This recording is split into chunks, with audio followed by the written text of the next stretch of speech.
Mm-mm. So, what does it mean to work from home 100%? This seems such an obvious question and such an obvious answer, but is it?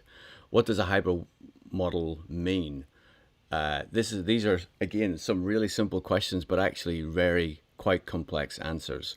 And today I'm happy to have Luc Kamperman with us. Luc is going to be sharing some of his thoughts and ideas, and together we're going to be discussing some of these concepts. So without further ado, I just want to introduce Luc Kamperman of Veldhoen. Luc, how you doing, sir? It's great to have you back on OSW. Very good. And I'm actually in the office today. Yes, you are. You are. And do you go into the office frequently, or how do you work that schedule? Well, that is almost a very personal question. My wife and I decided that it was better for me to spend maybe 2 days a week in the office. I love that. I Yeah, love now how. with the continuous working from home and the kids still not going to school because they go to public school in Park Slope. We yeah, we think we have to start finding new normals for ourselves, and so yeah, two days a week I just bike in, and there's actually no one on the floor except for me. So There we go. yeah. There we go. And I won't pull at the thread that you and your wife both decided that this should be your work schedule. I just leave that alone there. Look, and people can come to their own conclusions in what they want. Look, I'm excited to have a conversation with you, and you've sent me some great questions, which we're gonna dig into. But before we get to that, I first want to ask people if you can hear me. Can you please give me the thumbs up, because some of the issues that I had specifically yesterday during yesterday's live stream, a lot of people reached out and tried to let us know that you couldn't hear me. Unfortunately, though, it wasn't on the live channel; it was on my phone, and everything was switched off for the actual for the live stream. So if you can, please do give me the thumbs up so that I know I can be heard. I just want to sort of point out a few things related to the show. There are links below. If you want to connect with Luc, if you have questions for him. Also, Luc's just released a white paper on activity-based working.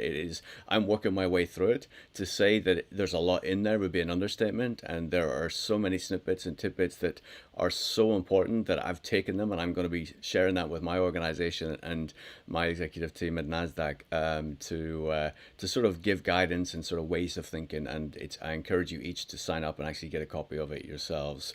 If this is your first time coming across the channel, thank you for taking the time this morning. I hope Luc and I provide you with value. If you have questions, please do drop them in the comments, and and if they pop up, then Luc and I will take a look at them. We'll get some questions. I do want to also notify you we've just started a recent Discord channel. There's a link in the description. This is where the community comes together to share information and learn from each other all around workplace, all around work and employee productivity. I encourage you to go in, sign up. Whenever you go through, you're going to come to a welcome and a rules page. On the rules page at the very bottom, there's a little green arrow or a little tick sign. Check that, and then the whole Discord channel opens up to you. If you don't, you see very very limited information. You don't see what the value of the channel is, but there's so much great content being shared there. So I encourage you to do so. So look, as we were setting this up, typically I try to find content that actually is out there in the media that people can talk to. But you sent through to me here's four questions I'd love to really dig in and chat with you.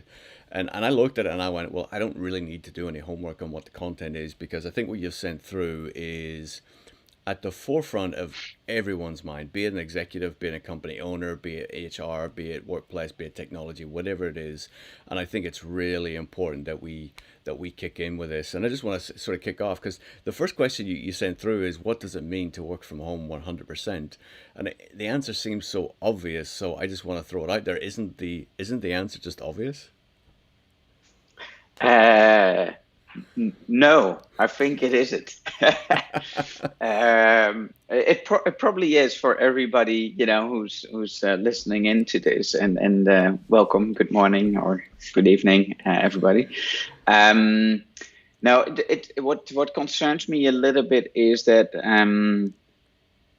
it differs, right? So much. Like with an office, you sort of can control what you offer to people, right? And people working from home, if you think from an inclusion and diversity point of view, you don't really control. You can, like some companies like Facebook, they were quick in having some, budget available for everybody to have an upgrade of whatever they needed.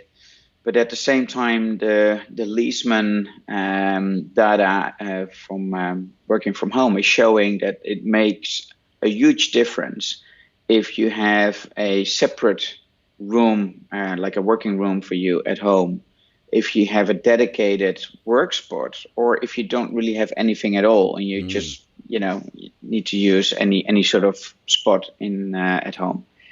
And it has a huge impact on how effective and productive people feel. And that's not easy, right? To make that, sort of equal for everybody. And we know people who, just joined the workforce and who have a very different setup than maybe people who even were leaving the city to go to their second homes and have a setup. So I think my concern is a little bit at the moment, and I'm in these conversations like yourself, Steve, is there is sense making happening at the top, at an executive level, but there's also huge sense making, from bottom up. And these two have to come together. And I think that's a struggle that I'm seeing at the moment. And we should be mindful of that. We should keep that in mind. But the one thing that strikes me most when I was, prompting you and myself with that question is that definitely I feel after a few months I can't work from home like 100%. That's my personal experience. But when I was doing some more research for myself into it, there was one thing that really strikes me, and we we memorize things often by places that we're in. Mm-hmm. And so we try to make sense of the world by using, all of that memory together. And I was thinking about this because one of my girls, and they are 9 and 10, I think really struggles with the homeschooling and paying attention and paying focus. And I think for her, it's like day in, day out. It's like it's the same. And I think we should not underestimate what different places and spaces do to us. And almost for yourself, and this is a question to you, Steve, do you really remember like what you sort of did 4 weeks ago, what you did about, 8 weeks ago and 12 weeks ago? Um, I don't know. Do you have that clarity with this in mind? I just wonder. We always look back with a bias, right? And a bias towards where we are today. I think we always look back and almost try and find we're at this place today, or we have a hypothesis of what today is, and we look back on a bias to find out, okay, this is what I did those periods before that got me to where I am today. But can I remember emotionally, physically the interaction of the workplace and what it meant for me to travel to the office, to sit with the team and all those things. Yes, I miss it, but actually the nuances that I miss, I do have a bias towards them. Yeah, I guess that's where I would come from. Is that sort of what you were thinking with your question to me? Yeah, I think the core essence is that for primarily some creative thinking and to absorb a lot of new knowledge. So from a learning perspective, Mm-hmm. it is crucial to be in different places. And so if working from home is the only choice we have, then we miss choice, right? And with, all the knowledge and the research that you just were referring to, we also know that in activity-based office setups, people who truly use that in a mobile way and who truly use that choice between the different environments, they significantly feel way more productive and effective. And I think, sometimes we underestimate by being stuck in one place how that sort of drains us and our energy. Yeah, and you're talking about that, and I'm reading your the white paper this morning, and as I said, I only got through the first part of it because it's a monster, but it's so fascinating as I mentioned before. And what's resonating with me is, I'm applying it to what is my life like today? What is my home setup? Where do I go to just everyday life? Yes, life I sleep, I eat, I relax, I work, and where do I do all those different things? And I have different seats for those different activities. When I get up in the morning, I have a seat, I have a place I go to where I sit down and I have my cup of coffee. I don't go there during the rest of the day, but that's what I do there. Now, I'm fortunate in that, I have my home allows me this opportunity to move between different places. I know when I walk into my office that I'm here from 5:30 in the morning to whatever time it is at night, and that's what I'm only here to do. And then I don't come in here the rest of the day. Then I go to sit relax. Obviously, I go to the kitchen to cook whatever it is. So I take those principles and I apply them to just exactly as I'm reading your research and applying it all to that. Nice, nice. That is good to hear. That is good to hear. Now, and I think the other thing is that is there one answer to that? What does it mean to work 100% from home? Yeah. It depends on the perspectives, right? And we all, and I think this whole community that you're building as well, Steve, we're all reading the different research papers and etc. And I mentioned already Leesman, but I saw JLL recently and other real estate advisors who frame it in such a way that they say like people working from home they miss creative collaboration and the social interaction hugely.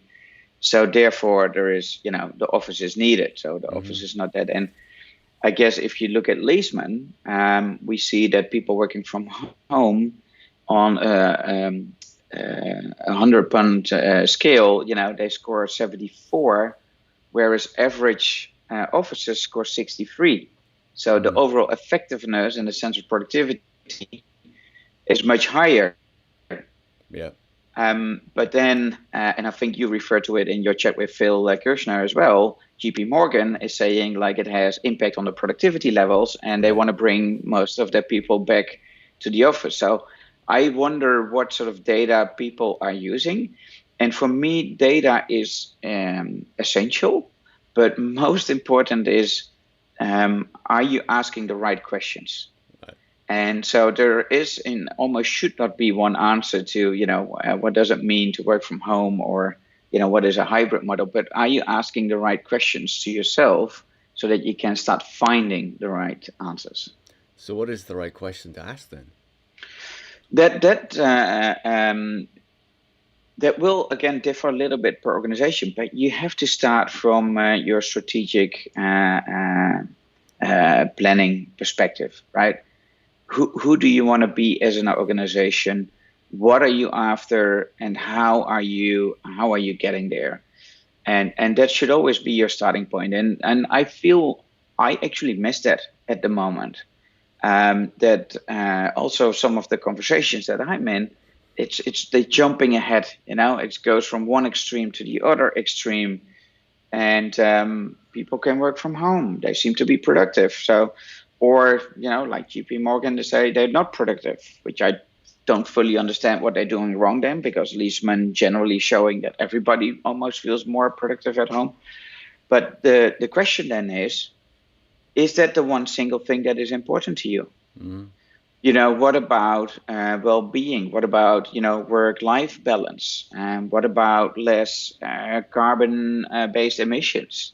Mm-hmm. So what is important to you as an organization? What are you going after? So you have to define, based on your strategy, what are your guiding principles and your guiding questions to find the right answer. And I feel that is quite tricky. And some of the organizations that we're dealing, they tend to start into planning mode. They already think they know the solution and they start planning. This is the time to do more observation and sense making. And if you don't do those steps in a proper way, without a doubt, you're going to make some planning mistakes. I love how you always remind me, the physical environment, the way you design the physical environment has to come from the strategy of the organization, and it can't be the other way around. Where sometimes, often, people do make that, take that misconception that actually activity-based working is based on workplace design, where actually you always kindly remind me, Steve, no, it's not. It's all about strategy, and it is so important. Now, What do you so go what ahead. do you see, yeah, what do you see within? I mean, you probably can't talk, just about Nasdaq, but what do you see as one of the struggles at the moment in finding some of the key questions? So I think people know the questions. And when I say they know the questions, right, there is surveys that people can do, and you can get a response from surveys, right, and you can ask questions that sort of, double check people's answers, just to sort of ask them in different ways, right. The challenge we have is we don't know the sentiment behind those questions. We don't know the interpretation of questions, because one person reading the question and another person reading a question can interpret it very differently. And I know that whenever I write a question related to workplace or real estate, I know what that means, but I may use vernacular that other people may not interpret the same way. We know when we talk about agile work, and we know when we talk about things like agile work is probably the best example, because if we send that out as an organization to people, it means so many different things to so many different people. And taking that idea, we put that out to a question. So I think there is a first step to actually get the question, but then we have to follow up with interviews, focus groups for specific things. And I think those are the strategies. I think people know what the questions are. I think it's more of, okay, we have the information, how do we then determine it? But then also, what is the end game? And But people, I that's think. that's my that's I think that's my point. Yeah, go on. The practical questions are probably Yes. not so much the issue, Yeah. but what are the bigger questions Yeah. behind the questions that help you with what framework you look at that data and that you're collecting, and you just refer to the end game. That means that you have clear in mind, what you're after and what your priorities are, Yeah. at a strategic level. Yeah, and then I think at the strategic level, I don't think people are really know what the end game is, because we don't know what that future looks like. We don't know what the opportunities are, and at that strategic level, it's really hard to make those decisions, because no one wants to make a decision that's detriment to the organization. But I challenge most organizations. If you were to ask yourself 6 months ago, okay, if my entire workforce had to work from home for the next 6 months, what would be the impact on the bottom line? And many organizations would have said, catastrophe. Some organizations may be suffering, other organizations may be excelling. Different departments are probably excelling, some are suffering, and I think each organization can really evaluate some of those things. But what it really teaches us is the human is such a great adapter. We are able to maneuver, we're able to change, and the challenges. And I was actually watching a thing this morning. Our neuroscientist was talking about, the one of the benefits of what we've all gone through is all our neurons in our brain have been refocused and recalibrated, because we've had to alter so many aspects of our lives during this time, that actually we're learning so much about ourselves, we're learning so much about those around us, and learning so much about the environments that we interact in. And I think most organizations are in that moment at this time, where we're trying to find, okay, what does that end game look like? And I think it can be a struggle. And that's nice, right? Because that refers to why, one of the other things that I mentioned is that adaptive change, Mm-hmm. that constantly being in that learning loop, because there's so much, things that we are learning, and where maybe, pre-COVID we thought more in a linear, change Mm-hmm. process. Mm-hmm. Nowadays you have to, because we did not know where we would be right now, 6 months ago, and so that constant sort of observation, reflection, and sense making should not be just one step and then we've got the final answer, right? That is a constant loop, and I think that is for real estate and FM professionals, together with HR, together with IT. Like, how are we organizing that process, that learning loop, and how can we then implement pieces of that and learn from it again? Is I think one of the opportunities we have moving forward. So, how do organizations think about that adaptive change? I mean, how do you do that? Because obviously, if we're going to chats, surveys, focus groups with our employees, I mean, that takes huge amount of energy and time, and then doing those adjustments. So, what's the best way to monitor and make those adaptive changes? Yeah, it's I mean the speed of the cycle, is something that you can determine for what, suits the organization. Mm-hmm. And Mm-hmm. um and um that speed of cycle will be different for real estate than for FM services, than for IT infrastructure, IT software, HR systems, culture, team agreement. So all these cycles have different sort of speeds, right? Mm-hmm. And you, I think, need to look at, okay, what are the ones that we can dial, on the short term and learn from, and we can adapt and change relatively easily.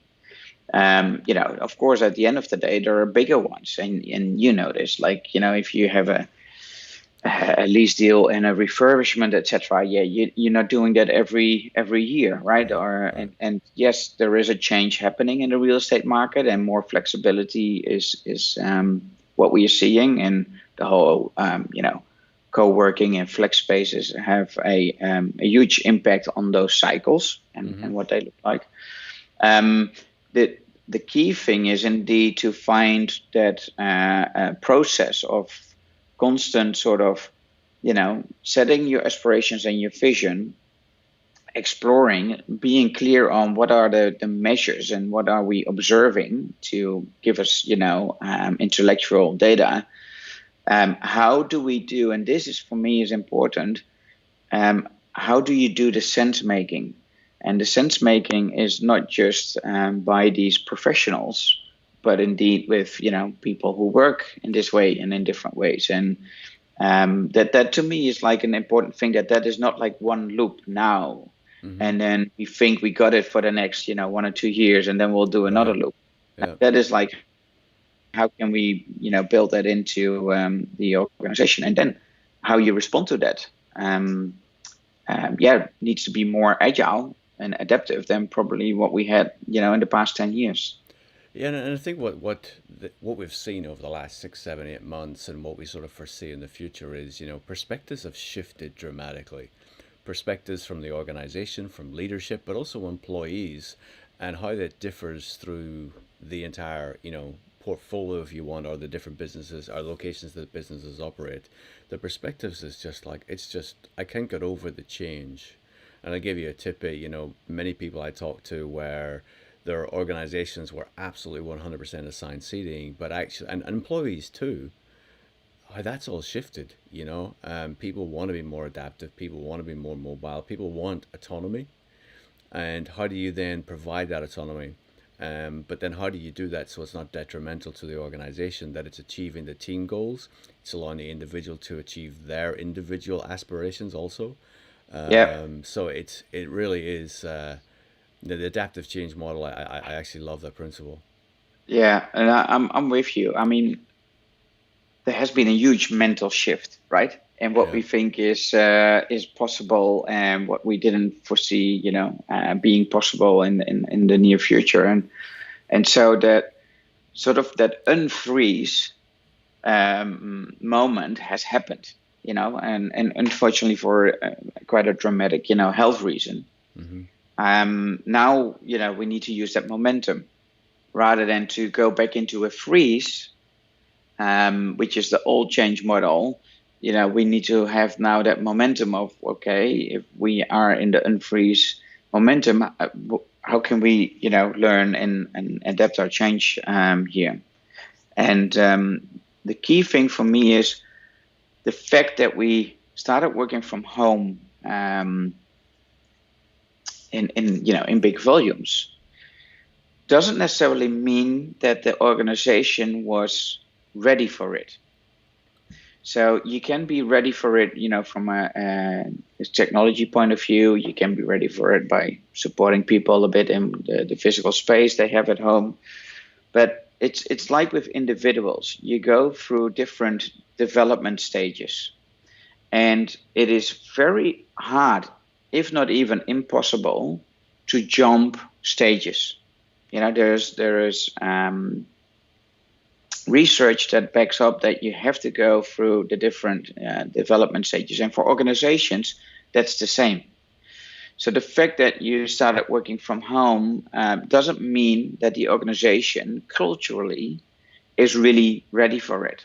So underlying issues might pop up on a shorter term or a longer term. Mm-hmm. And so I think to fully understand and to assess yourself as an organization where you stand, not in the practical sense of what could be done, but more at team maturity levels and social connection and functional, team connection and the psychological safety that is in teams and in departments and then in the organization as a whole.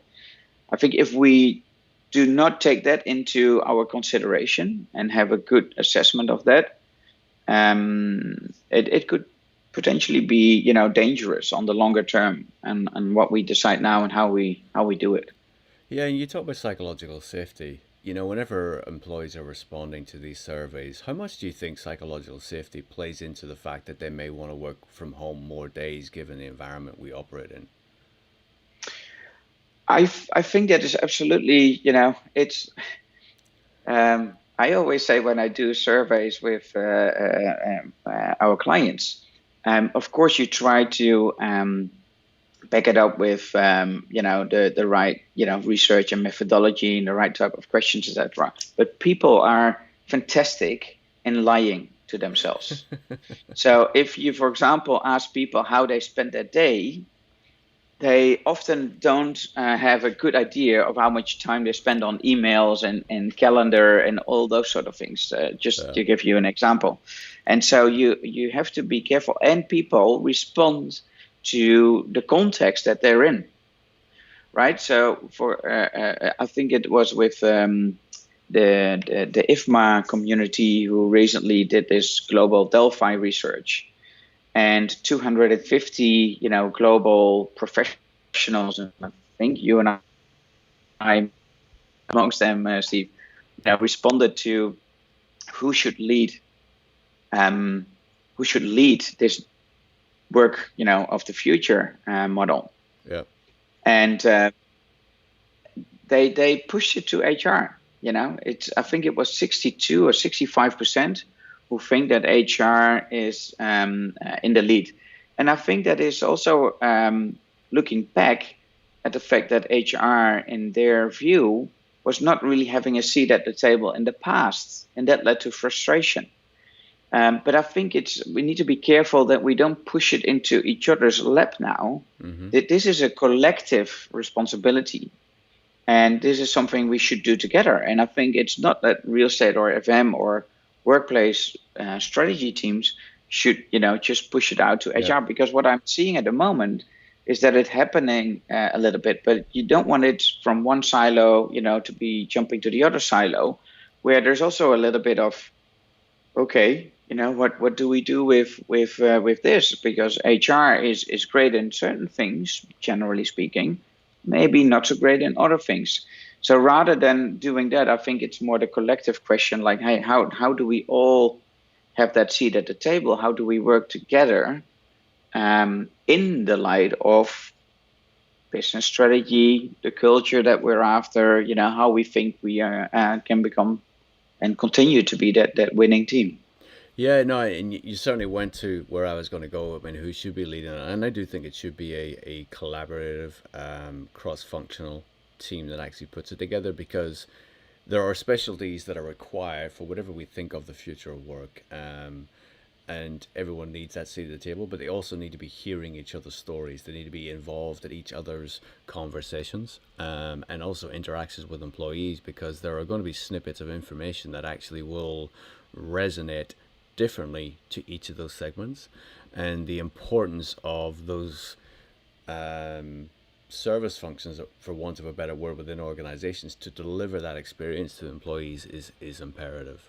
And obviously I have an opinion, as you can imagine, on who should be running it. It's not to say that I'm right or I'm wrong, but I think it differs for each organization. I think there are many organizations that even real estate rolls up into the HR function anyway. There are organizations where real estate runs up into the technology function, and there are organizations that it rolls up into the CFO function. So everyone's perspective is very different. Also, I think whenever people are answering these questions, they think about the individuals who are currently in that organization today. So they look at who is the skill set to deliver this, given Love it. Yeah. the actual importance of the project. So I think there's a lot of bias those ways as well. But I think whatever way the organization decides to go, whoever has that ultimate responsibility, I think it has to be, as you mentioned, a cross-functional team because there are so many important elements of it. Yeah. But yeah, it's important. It I is important to get it right. I typically, and I know we're getting close to our time because we always go We over always time go when over we it. I talk. know. I know. But the most successful transformations that I've seen is where it actually it doesn't sit in any of those buckets, and so they all have an equal seat at the table, but it is someone who runs it as a program director Mm-hmm. on behalf of the executives.